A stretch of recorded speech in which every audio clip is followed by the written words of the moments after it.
মুরিদি মানেই গলত না, বরং এই পীর মুরিদিকে ব্যবহার করে যারা গলত কাজ করে তারাই হচ্ছে গলত। এজন্য কে হক্কানি পীর আর কে বাতিল পীর এটা আমাদের চিনতে হবে।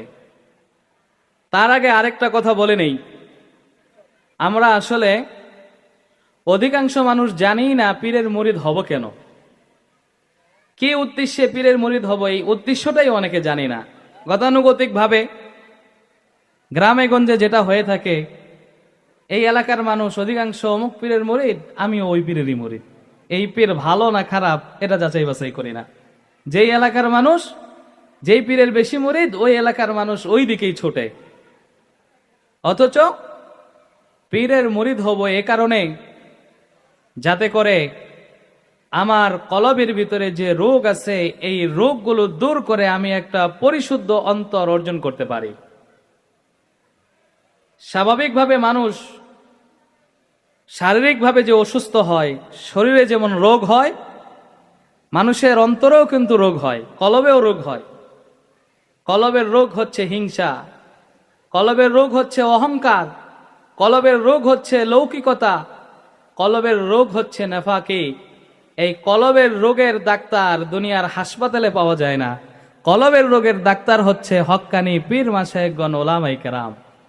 এজন্য এই কলব রোগাক্রান্ত হয়, এটা হাদিস থেকে প্রমাণিত। সহিহ বুখারীর হাদিসে কিতাবুল ঈমানে হযরত নোমান ইবনে বাশির রাদিয়াল্লাহু তাআলা আনহু থেকে বর্ণিত হাদিসের শেষ অংশে নবীজি বলেছেন, আলা ইন্না ফিল জাসাদি মুদগাহ ইযা সালাহাত সালাহাল জাসাদু কুল্লু ওয়া ইযা ফাসাদাত ফাসাদাল জাসাদু কুল্লু আলা ওয়া হিয়াল কলব। শোনো, মানুষের দেহে এমন একটা অঙ্গ আছে, এমন একটা গোশতের টুকরা আছে যেটা সুস্থ হলে তার গোটা দেহটাই সুস্থ হয়ে যায়, আর যেটা অসুস্থ হলে তার গোটা দেহটাই অসুস্থ হয়ে যায়। সেই অঙ্গটা, সেই গোশতের টুকরাটাকে আলা ওয়াহিয়াল কলব, সেটা হচ্ছে অন্তর। এই অন্তর যদি অসুস্থ হয় তার গোটা দেহটাই অসুস্থ, আর এই অন্তর যদি সুস্থ থাকে তার গোটা দেহটাই সুস্থ থাকে। এজন্য এই অন্তর যদি রোগাক্রান্ত হয়, হক্কানি পীর মাশায়েখ ওলি আল্লাহদের কাছে গিয়ে অন্তরের চিকিৎসা নিয়ে অন্তরকে সুস্থ করে তুলতে হয়। আর অন্তর যার পরিশুদ্ধ হয়ে যায়, আল্লাহ পাক রব্বুল আলামিন কোরআনুল কারীমে বলেছেন, ক্বাদ আফলাহা মান যাক্কাহা, ওই ব্যক্তি সফল কাম হয়ে গেছে যে আত্মশুদ্ধি অর্জন করতে পেরেছে। আবার আল্লাহ পাক রব্বুল আলামিন সূরা শুআরার ৮৮ নম্বর আয়াতের মধ্যে বলেছেন, ইয়াউমা লা ইয়ানফাউ মালু ওয়ালা বানুন ইল্লা মান আতাল্লাহা বিকলবিন সালিম, যেই দিন মানুষের কোন সন্তান সন্তানাদি ধন সম্পদ কোনো কিছু উপকারে আসবে না, ওই দিন যে একটা পরিশুদ্ধ অন্তর নিয়ে আল্লাহর দরবারে দাঁড়াতে পারবে, এই পরিশুদ্ধ অন্তরের কারণে আল্লাহ তাকে জান্নাত দিয়ে দিবেন। তাহলে কলবটাকে, কলবের রোগ দূর করে কলবে সালিমে উন্নীত করার দরকার আছে না নাই? তাহলে এই কলব কিভাবে পরিশুদ্ধ হবে, কলবে সালিম হবে? এজন্য হক্কানি পীর মাশায়েখদের কাছে যেতে হয়। এখন যদি কে হক্কানি পীর আর কে বাতিল পীর নাই চিনি, তাহলে কলবের চিকিৎসা কিভাবে করাবো? দুনিয়াতে যেমন ভুয়া ডাক্তারের কাছে চিকিৎসা নিলে রোগের রোগ সারার পরিবর্তে আরো রোগাক্রান্ত হওয়ার সম্ভাবনা আছে, তেমনি ভাবে কলবের ডাক্তার যদি সঠিক ডাক্তার না হয়, ভুল ডাক্তারের কাছে গেলে কলব আগের চাইতে আরো বেশি ক্ষতিগ্রস্ত হওয়ার সম্ভাবনা আছে। এজন্য হক্কানি পীর কারা, হক্কানি পীরের বৈশিষ্ট্য কি, এগুলো সম্পর্কে আমরা জানবো ইনশাআল্লাহ। এবং হক্কানি পীর চেনে তাদের কাছে যাব আত্মার পরিশুদ্ধির জন্য। হক্কানি পীরের বৈশিষ্ট্য সম্পর্কে ওলামায়ে কেরাম অনেক কিতাবে অনেক কিছু বর্ণনা করেছেন। শাহ ওয়ালিউল্লাহ মুহাদ্দিস দেহলভী রাহিমাহুল্লাহ তার রচিত কিতাব আল কৌলুল জামিলের মধ্যে কিছু বৈশিষ্ট্যের কথা এনেছেন। আবার হাকিমুল উম্মাত মুজাদ্দিদুল মিল্লাত হযরত মাওলানা শাহ আশরাফ আলী থানভী রাহিমাহুল্লাহ তিনিও তালিমউদ্দিন নামক কিতাবের ভিতরে হক্কানি পীরের বৈশিষ্ট্য সম্পর্কে আলোচনা করেছেন। তবে এই কিতাবগুলো থেকে মোটা দাগে 12টা বৈশিষ্ট্যের কথা আপনাদের সামনে উল্লেখ করব, যেই 12টা গুণ কোন পীরের মধ্যে, কোন আলেমের ভিতরে যদি পাওয়া যায়, সে হক্কানি পীর, সে হক্কানি আলেম। আর একটা যার ভিতরে পাওয়া যাবে না, সে হক্কানি পীরও নয়, হক্কানি আলেমও নয়। শুধু পীর না, সে হক্কানি আলেমও নয়। হক্কানি পীরের বৈশিষ্ট্য কি? কোরআনের ভিতরে 4টা বৈশিষ্ট্যের কথা পাওয়া যায়। আল্লাহ পাক রব্বুল আলামিন সূরা বাকারার ভিতরে বলেছেন, রব্বানা ওয়াবআস ফীহিম রাসূলাম মিনহুম ইয়াতলু আলাইহিম আয়াতিক ওয়া ইউআল্লিমুহুমুল কিতাবা ওয়াল হিকমাতা ওয়া ইউযাক্কিহিম। এই আয়াতে আল্লাহ পাক রব্বুল আলামিন নবীদের 4টা বৈশিষ্ট্যের কথা বলেছেন। এজন্য দুনিয়াতে যারা নবীর ওয়ারিস হবে তাদের ভিতরেও এই 4টা বৈশিষ্ট্য থাকতে হবে। নবীদের যে 4টা গুণ ছিল, নবীর ওয়ারিস যারা হক্কানি ওলামায়ে কেরাম, হক্কানি পীর মাশায়েখ, তাদের ভিতরে এই 4টা বৈশিষ্ট্য থাকতে হবে। 4টা বৈশিষ্ট্য কি? 1 নাম্বার, রব্বানা ওয়াবআস ফীহিম রাসূলাম মিনহুম ইয়াতলু আলাইহিম আয়াতিক। 1 নাম্বার শর্ত হচ্ছে আল্লাহর কোরআন এটা বিশুদ্ধভাবে পড়া জানতে হবে, অন্যকে শেখানোর মতো যোগ্যতা থাকতে হবে। কারণ কোরআন যদি বিশুদ্ধভাবে তেলাওয়াত করা হয় তবেই সেটা কোরআন হয়, আর যদি অশুদ্ধ তেলাওয়াত করা হয় সেটা কোরআন না হয় অন্য কিছু হয়ে যায়। যেমন সূরা ইখলাস আমরা সবাই মুখস্থ পারি। এই সূরা ইখলাসের প্রথম আয়াত কি? সবাই একটু বলি, প্রথম আয়াত কি? কুল হুয়াল্লাহু আহাদ। এই কুল হুয়াল্লাহু আহাদ এটা 2 নুক্তাওয়ালা কফ দিয়ে কুল, হে নবী আপনি বলুন আল্লাহ এক। এখন কেউ যদি ভুল করে 2 নুক্তাওয়ালা কফের পরিবর্তে মধ্যখান পেছনো কাফ দিয়ে পড়ে কুল হুয়াল্লাহু আহাদ, তখন অর্থ কি হয়? কুল মানে অর্থ খাও, হে নবী আপনি খান কাকে? হুয়াল্লাহু আহাদ, এক আল্লাহকে। নাউজুবিল্লাহ বলবেন না। তাহলে কোরআন যদি ভুলভাবে উচ্চারণ করা হয় সেটা আসলে কোরআন না হয় ভিন্ন কিছু হয়ে যায়। এজন্য শুদ্ধ করে উচ্চারণ করলেই তবেই তো সেটা কোরআন হয়।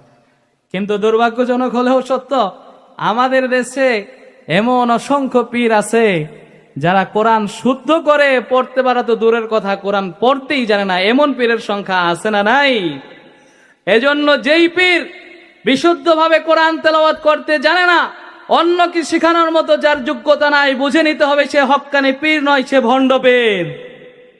এজন্য যিনি হক্কানি পীর হবেন, হক্কানি আলেম হবেন, তার 1 নাম্বার গুণ হলো সে আল্লাহর কোরআন বিশুদ্ধভাবে পড়তে পারে এবং অন্যকে শিখাতে পারে। কারণ নবীরা তারা কোরআন শুধু নিজেরাই পড়েন নাই, আসমানি কিতাব শুধু নিজেরাই পড়েন নাই, উম্মতকেও শিখিয়েছেন, ঠিক কিনা?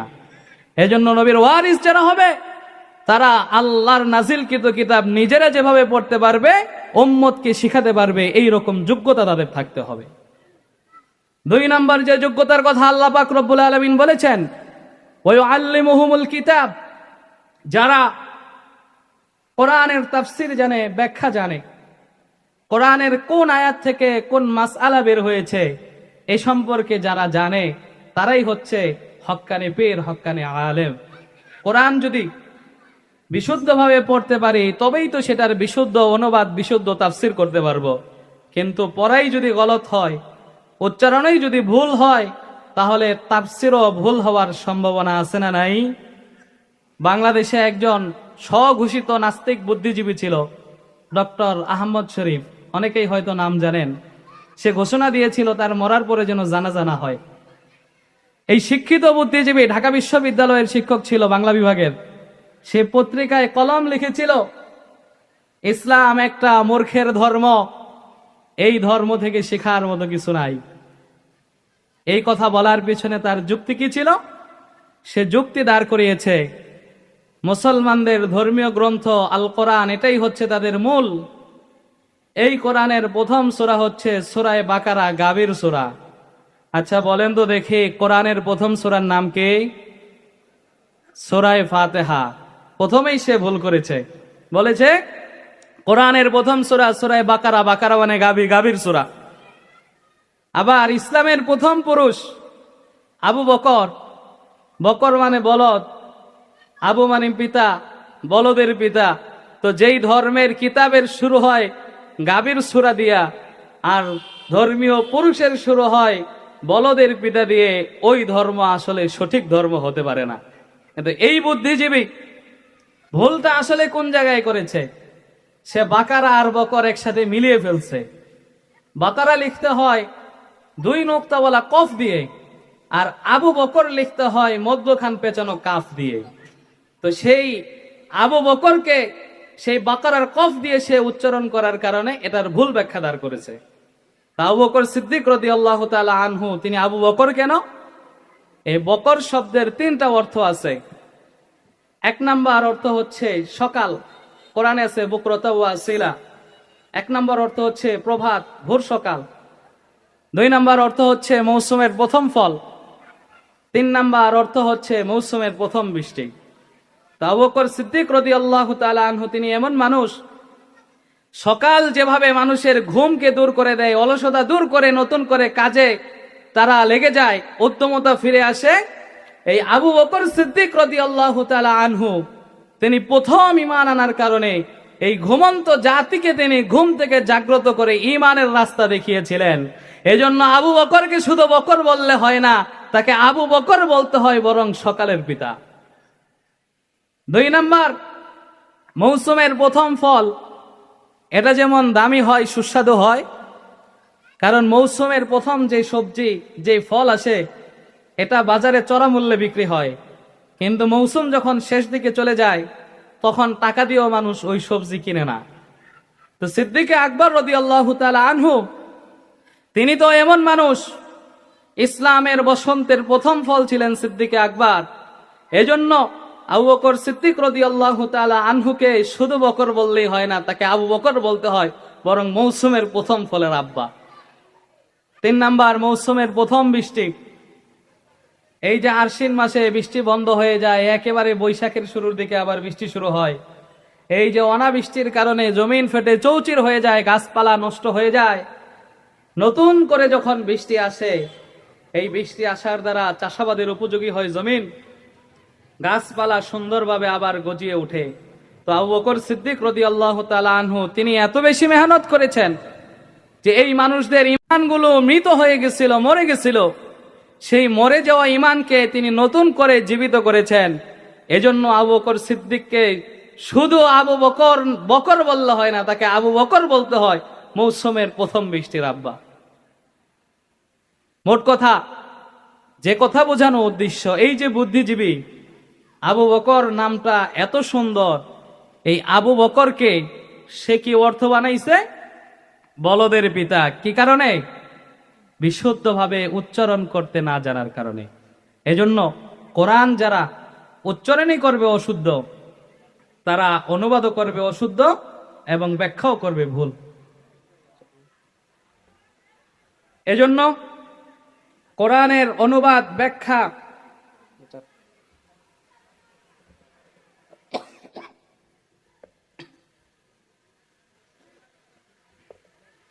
কোরআনের সংক্ষিপ্ত তাফসির, এটা জানা, বুঝতে পারা, মানুষকে বোঝাতে পারা, এটা হচ্ছে হক্কানি পীরের 2 নম্বর বৈশিষ্ট্য।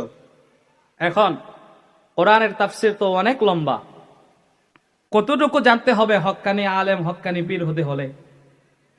আল্লামা তানতাবী রহমাতুল্লাহি আলাই, তিনি কোরআনের তাফসির লিখেছিলেন 1000 খণ্ডে। এই 1000 খণ্ডের ভিতরে শুধুমাত্র বিসমিল্লাহির রহমানির রহিমের তাফসির লিখেছে 25 খণ্ড, আর সূরা ফাতিহার তাফসির লিখেছিলেন 80 খণ্ড। এই 1000 খণ্ডে কোরআনের তাফসির লেখার পরে তিনি মন্তব্য করেছিলেন, আল্লাহ আমাকে যেই পরিমাণ তাফসিরের ইলম দান করেছে, তার থেকে সামান্য একটু আমি লিপিবদ্ধ করে গেলাম। সুবহানাল্লাহ বলবেন না?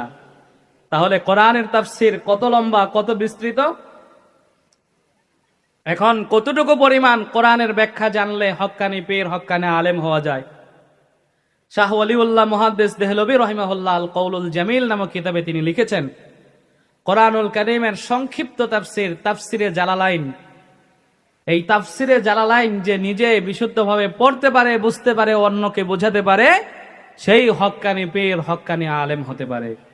কিন্তু আমাদের দেশে যারা পীর আছে, বিশাল একটা সংখ্যা, যারা তাফসিরে জালালাইন কিতাব জীবনে কোনোদিন চোখেও দেখে নাই। ঠিক কিনা বলেন? তো এই কিতাব তারা জীবনে কোনোদিন চোখেও দেখে নাই, কিন্তু নামের শুরুতে বিশাল হক্কানি পীর সাইনবোর্ড লাগাইয়া বসে আছে।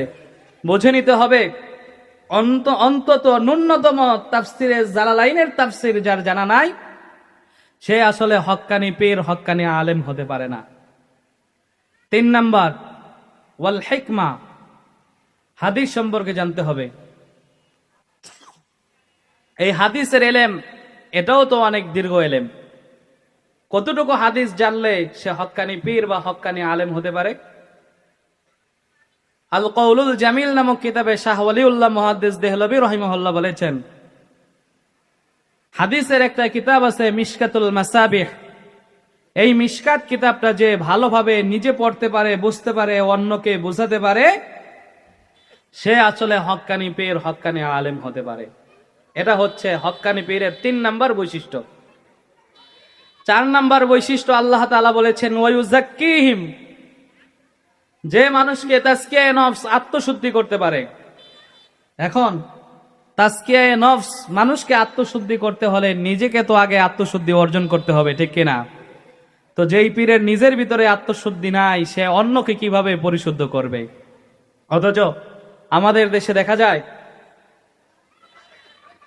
অসংখ্য পীর এমন আছে, বাবা পীর ছিল, দাদা পীর ছিল, নিজে জীবনে কোনোদিন বাপ দাদার আশেপাশেও যায় নাই, দূরে দূরে ঘুরছে, উল্টা পাল্টা যা আছে সব কিছু করছে, কিন্তু দাদা বা বাবা মারা গেছে, এখন গদ্দিনিসীন কে হবে, তখন আইসা সবার আগে গদিটা দখল করছে, আছে না নাই? এইরকম পীর যারা, তাদের নিজেদেরই তো আত্মশুদ্ধি নাই, মানুষকে আত্মশুদ্ধি কিভাবে করবে? এখন কোন পীর মানুষকে আত্মশুদ্ধি করতে পারে, এটা বুঝবেন কিভাবে? মানুষকে আত্মশুদ্ধি করতে হলে যিনি মানুষকে আত্মশুদ্ধি করবেন, তাকে কোনো হক্কানি পীর থেকে খেলাফত প্রাপ্ত হতে হবে, এবং যার থেকে তিনি খেলাফত পাবেন তাকেও অন্য কোনো হক্কানি পীর থেকে খেলাফত পেতে হবে। এইভাবে তার সিলসিলাটা উপরের দিকে যেতে যেতে যেতে যেতে রাসূলুল্লাহ সাল্লাল্লাহু আলাইহি ওয়াসাল্লাম পর্যন্ত যেতে হবে। আমাদের দেশে যারা হক্কানি পীর আছে, তাদের একটা সিলসিলা আছে। হাদিসের যেভাবে সনদ আছে, এই পীর মুরিদেরও সনদ আছে। হাদিসের যেভাবে বর্ণনাকারী একেবারে রাসূলুল্লাহ সাল্লাল্লাহু আলাইহি ওয়াসাল্লাম পর্যন্ত পাওয়া যায়, এই পীর মুরিদির লাইনেও সনদ রাসূলুল্লাহ সাল্লাল্লাহু আলাইহি ওয়াসাল্লাম পর্যন্ত পাওয়া যায়। আমাদের দেশে যারা হক্কানি পীর, অধিকাংশের সিলসিলা উপরের দিকে যেতে যেতে হাজী ইমদাদুল্লাহ মুহাজিরে মক্কি রহমতুল্লাহ আলাই পর্যন্ত পাওয়া যায়। আবার হাজী ইমদাদুল্লাহ মুহাজিরে মক্কি থেকে নিয়ে যদি উপরের দিকে তালাশ করা হয়, খুঁজতে খুঁজতে একেবারে গিয়ে উপরে পাওয়া যাবে হযরত হাসান বসরি রাহিমাহুল্লাহ। এই হাসান বসরি রাহিমাহুল্লাহর উপরে হযরত আলী রাদিয়াল্লাহু তাআলা আনহু, আর আলী রাদিয়াল্লাহু তাআলা আনহুর উপরে রয়েছে মুহাম্মদুর রাসূলুল্লাহ সাল্লাল্লাহু আলাইহি ওয়াসাল্লাম। সুতরাং যেই পীরের সনদ, খেলাফতের সিলসিলা উপরের দিকে যেতে যেতে রাসূলুল্লাহ সাল্লাল্লাহু আলাইহি ওয়াসাল্লাম পর্যন্ত পৌঁছেছে, সেই হক্কানি পীর। আর যার সনদ নবীজি পর্যন্ত পৌঁছায় নাই, মাঝখানে কোনো গ্যাপ আছে, বুঝতে হবে সে আসলে কোনো হক্কানি পীর নয়। এজন্য হক্কানি পীরের 4 নাম্বার বৈশিষ্ট্য বললাম, তাজকিয়ায়ে নফস, মানুষকে আত্মশুদ্ধি করার মতো যোগ্যতা থাকা। 5 নাম্বার হক্কানি পীরের বৈশিষ্ট্য হচ্ছে, যে পীর শুধু মুরিদকে আমল করতে বলে না, বরং নিজেও আমল করে। কিন্তু আমাদের দেশে নাম বললে চিনবেন, কিন্তু নাম বলবো না, অনেক তরিকার পীর এমন আছে যাদের বইয়ে লেখা আছে, পীর যদি কামেল হয়ে যায় তার আর ইবাদত বন্দেগী লাগে না। নাউজুবিল্লাহ বলবেন না। অথচ রাসূলুল্লাহ সাল্লাল্লাহু আলাইহি ওয়াসাল্লামের চাইতে কামেল এই দুনিয়াতে আর কেউ ছিল না। নবীজির অবস্থা কেমন ছিল? ইন্তেকালের আগ মুহূর্তে মুমূর্ষু অবস্থায়, অসুস্থ, ওই সময়ও 2 জন সাহাবীর কাঁধে ভর করে মসজিদে নববীতে এসে নামাজ আদায় করেছেন, তবুও নামাজ ছাড়েন নাই। তো তোমার পীর কত বড় কামেল হয়ে গেছে! রাসূলুল্লাহ সাল্লাল্লাহু আলাইহি ওয়াসাল্লামের যেখানে মুমূর্ষু অবস্থায়ও নামাজ পড়তে হয়েছে, আর তোমার পীর সে কামেল হয়ে গেছে, তার নামাজ রোজা লাগে না।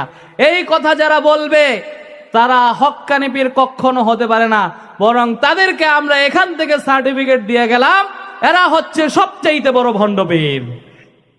এজন্য হক্কানি পীর যে হবে সে নিজেও আমল করবে, তার মুরিদদেরকেও আমল করার কথা বলবে।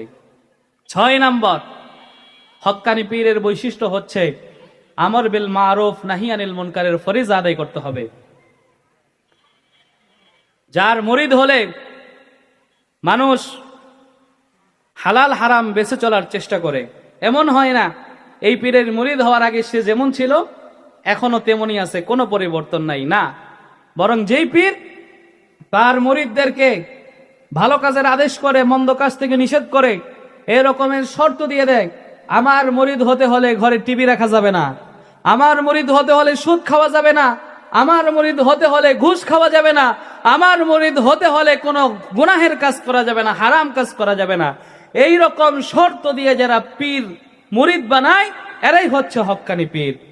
আর যেই পীরের মুরিদ হওয়ার পরে তার কোনো পরিবর্তন আসে না, সে আগে যেভাবে চলছে এখনো সেভাবেই চলে, বুঝতে হবে সে আসলে হক্কানি পীর নয়। 7 নাম্বার, যেই পীরের কাছে গেলে দুনিয়ার মহাব্বত কমে, আখেরাতের মহাব্বত বাড়ে। কিন্তু আমরা ছোটবেলায় দেখতাম বাংলাদেশে একটা পীর ছিল, মারা গেছে, টিভিতে বিজ্ঞাপন দেওয়া হতো, আপনি কি ব্যবসায় সফল হতে চান, বিদেশে যেতে চান, অথবা এই উদ্দেশ্য পুরা করতে চান, চলে আসো নমক বাবার দরবারে। আপনারা দেখছেন কিনা জানি না, আমরা ছোটবেলায় দেখেছি। তো বাস্তবতা হক্কানি পীর যার কাছে গেলে দুনিয়ার মহাব্বত কমবে, কিন্তু কোন পীর যদি দুনিয়ার প্রলোভন দেখে মুরিদ বানায়, বুঝে নিতে হবে ওই পীর কখনো হক্কানি পীর হতে পারে না, ভণ্ড পীর ছাড়া। হক্কানি পীরের 8 নাম্বার বৈশিষ্ট্য হচ্ছে যেই পীরের কাছে শুধুমাত্র সাধারণ মানুষই মুরিদ হয় না, আলেমরাও মুরিদ হয়। কারণ আলেমদের কাছে কোরআন হাদিসের এলেম আছে, তারা হক্কানি পীর চিনে, এজন্য আলেমরা যার কাছে মুরিদ হয়। কিন্তু আমাদের দেশে অনেক পীর এমন আছে যাদের কাছে গেলে আলেম তো দূরের কথা, তারা কত বড় পীর এটা জাহির করে তাদের দরবারে কত বেশি গরু ছাগল হাদিয়া যায়, আছে না? আপনারা মনে শোনেন নাই যে অমুক পীরের দরবারে এত হাজার গরু যায়, 60,000 গরু যায়, 80,000 গরু যায়, শুনছেন কোনদিন? তো যেই পীরের দরবারে গরু কত বেশি গেল এটা নিয়ে গর্ব করা হয়, ওই পীর আসলে হক্কানি পীর হতে পারে না। কারণ হাদিয়া যদি বেশি গেলে হক্কানি পীর হতো, তাহলে সবচাইতে বেশি হাদিয়া রাসূলুল্লাহ সাল্লাল্লাহু আলাইহি ওয়াসাল্লামের দরবারে যেত। কারণ নবীজির দরবার এত দামি, এত দামি। কাজী ইয়াজ রাহিমাহুল্লাহ তিনি তার রচিত কিতাব আশ-শিফা বিতারিফি হুকুকিল মুস্তাফা, এই কিতাবের 2 নম্বর খণ্ডের 63 নম্বর পৃষ্ঠায় তিনি বলেছেন, উকসিমু বিল্লাহ আন্না মাওজা কদামিহি আও জাসাদিহি শরীফ আফজালু মিনাল আরশি ওয়াল কুরসি। আল্লাহর কসম, নবীজির দেহ মুবারক যেই জমিনে আছে ওই জমিন আল্লাহর আরশ এবং কুরসির চাইতেও বেশি দামি। আহলুস সুন্নাত ওয়াল জামাতের কোন আলেম এটার বিরোধিতা করেন নাই। তাহলে বেশি হাদিয়া গেলে যদি হক্কানি হতো, এই রকম দামি জায়গায় হাদিয়া কি কম যেত? আমি 2-3 দিন আগে এসেছি, নবীজির দরবারে প্রতি বছর কয়েক কোটি মানুষ যায় হজ ও উমরা করতে, একটা মুরগি নিয়েও কেউ যায় না। এজন্য বেশি গরু আর ছাগল নিয়ে গেলে হক্কানি পীর এটা বোঝা যায় না। বরং হক্কানি পীর হতে হলে যার কাছে শুধু সাধারণ মানুষ নয়, বরং আলেমরাও মুরিদ হতে যায়, বুঝতে হবে সে হক্কানি পীর। এরপরে 9 নম্বর, যেই পীর ফরজ ওয়াজিবের পাশাপাশি সুন্নতেরও পাবন্দি করে। এমন না যে সুন্নতের কোনো গুরুত্ব নাই, এই সুন্নতের পাবন্দি অনেকটা মানুষের দেহের ভিতরেই দেখা যায়। মানুষের দাড়ি হচ্ছে সুন্নত, সুন্নতি লেবাস আছে, কিন্তু যেই পীরের মুখে দাড়ি নাই, গলায় স্বর্ণের চেন, গায়ে সুন্নতি পোশাক নাই, বুঝতে হবে সে আসলে হক্কানি পীর না। তারা একটা যুক্তি দেয় যে দাড়ি অন্তরের ভিতরে আছে, অন্তরের ভিতরে যদি দাড়ি না থাকে মুখে দাড়ি রেখে লাভ কি? আমি তো বলি, গালে যে দাড়ি আছে এই দাড়ি কাটতে হলে নিয়তটা কোথায় করতে হয়? আগে অন্তরে। অন্তরে আগে নিয়ত করে কেচি নিতে হয়, ব্লেড নিতে হয়। অন্তরে নিয়ত আগে করা ছাড়া তো কেউ কেসি আর ব্লেড নেয় না। সুতরাং যে প্রকাশ্যে দাড়ি কাটে, বুঝতে হবে তার অন্তরের দাড়ি আরো আগেই কাটা হয়ে গেছে, তা না হলে সে পারত না। এজন্য হক্কানি পীর হতে হলে শুধু ফরজ ওয়াজিব নয়, বরং সুন্নতেরও পরিপূর্ণ পাবন্দি করতে হবে। 10 নাম্বার, ফিকহের জ্ঞান থাকতে হবে, মাসালা মাসাইলের জ্ঞান। মাসালা মাসাইলের জ্ঞান কতটুকু থাকতে হবে? ওলামায়ে কেরামগণ বলেন, ন্যূনতম হেদায়া একটা কিতাব আছে, কওমি মাদ্রাসায় পড়ানো হয় 4 খণ্ডে, 16 বছর লাগে এই কিতাবটা লেখা হয়েছে। বোরহানুদ্দিন মুরগিনানি রহমাতুল্লাহি আলাই 16 বছর শুধু নিষিদ্ধ দিনগুলোতে রোজা রাখতেন না, সারা বছর রোজা রেখেছেন এবং এই কিতাবটা লিখেছেন। এই কিতাবটার এলেম ন্যূনতম থাকতে হবে হক্কানি পীর হতে হলে। 11 নম্বর, যেই পীরের মুরিদ হলে অধিকাংশ মানুষেরই হেদায়েত হয়। একজন পীরের কাছে মুরিদ হলে সবার হেদায়েত হয়ে যাবে এটা সম্ভব না, তবে অধিকাংশ মানুষ গোমরাহ হবে এটাও না, বরং অধিকাংশ মানুষের হেদায়েত হয়ে যায়, কিছু মানুষ বাকি থাকে এদের হেদায়েত হয় না। এই জন্য হক্কানি পীর যারা হবেন তাদের কাছে যারা মুরিদ হয় তাদের অধিকাংশের হেদায়েত হয়ে যায়, তিনিই হবেন হক্কানি পীর। সর্বশেষ 12 নাম্বার, যেই পীরকে দেখলে আল্লাহর কথা স্মরণ হয়ে যায়, যেই পীরের দরবারে গেলে আল্লাহর কথা স্মরণ হয়ে যায়, তিনিই হক্কানি পীর। এই যে 12টা বৈশিষ্ট্যের কথা বললাম, এই 12টা বৈশিষ্ট্যের সবগুলো যার ভিতরে পাওয়া যাবে সে হক্কানি পীর, হক্কানি আলেম হতে পারে। আর এই 12টা বৈশিষ্ট্যের একটা যার ভিতরে পাওয়া যাবে না, সে আসলে হক্কানি পীর হতে পারে না। আলোচনা অনেক লম্বা করা যেত, কিন্তু অনেক আমন্ত্রিত অতিথিরা বসে আছে, তাদেরকে অপেক্ষায় রেখে আপনাদেরকে আমি আর কষ্ট দিতে চাই না, এজন্য এখানেই আলোচনা শেষ করলাম। আল্লাহ পাক রব্বুল আলামিন আমাদের সবাইকে আমল করার তৌফিক দান করুন বলে আমিন। ওয়া আখির দাওয়ানা আনিল হামদুলিল্লাহি রাব্বিল আলামিন।